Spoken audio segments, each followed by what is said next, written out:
What's up, fight fans? Welcome to Mr. Mustache MMA News. Today, I want to discuss last night's second round submission victory for Renato Moicano over Chris Duncan in last night's main event. But guys, before we get into it, don't forget to hit the like and subscribe button to continue getting more MMA content by yours truly. Help the channel grow. All right, guys, getting right into it. Last night, two former, current team members squared off in the main event. And as hindsight went on, it kind of became clear who was even going to come out with the victory before it even started. I know I picked Chris Duncan via knockout in my prediction, but as the week went on, hearing all of the teammates kind of discuss what Renato Moicano does in the gym and kind of the history between him and Chris Duncan, the writing was kind of on the wall going into this fight. And once it started, it showed, dude. Moicano was on fire, would not be denied.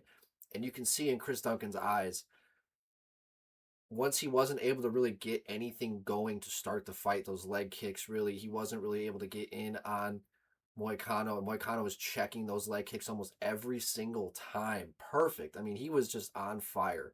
He was locked the fuck in. And you could tell Chris Duncan knew about 90 seconds into that fight that he was in for a tough one, that he was fighting a Moicano that he has seen before and who has beaten him before. And it was getting scrappy. He was landing some good shots in some brawling positions, but going into that second round, Moicano was able to drop him, get on top, get the back, and seal the fucking deal, man, and came out on fire on the mic, basically pissed off that the UFC gave him somebody that he felt wasn't worthy to fight him. You know, it's kind of funny where you kind of talk about your teammate in that way, but he was just being honest, said what he had to say, called out Dan Hooker, called out Paddy Pimblett, and even called out for a rematch over BSD.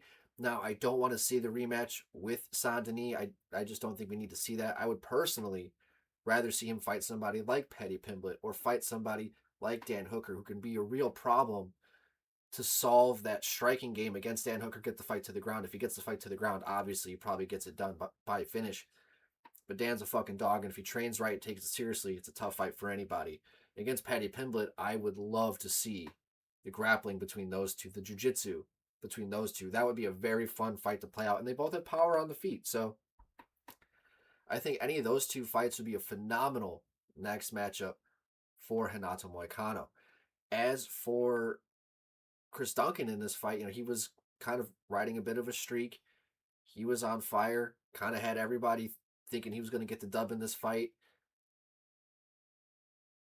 I mean, is he ranked? I don't think he was ranked, right? So, I mean, there's a lot of matchups that are going to be available for him, but I mean, it's really now about just starting from the bottom because now you just lost to a guy who was coming off of 2 losses in a row. Now, they were very tough losses, right? Islam Makhachev and who was the other guy? Beneil Dariush, right? But now the UFC, they were expecting Chris Duncan to go out there and get that job done. And I think he's just going to have to start from the bottom, go on another 4 or 5 fight win streak before we really see him get talked about again against maybe, a top 10 opponent, right? But Chris Duncan's a dangerous guy. I can tune in and watch him anytime. I think that he has the ability to kind of crawl back to the position that he was in before this Saturday. But guys, I'd love to hear your guys' thoughts. What's next for Renato Moicano? What's next for Chris Duncan? And what you guys thought of the fight. If you made it this far in the video, don't forget to hit that like and subscribe button. Mr. Mustache, MMA News out. Let's fucking go, fight fans.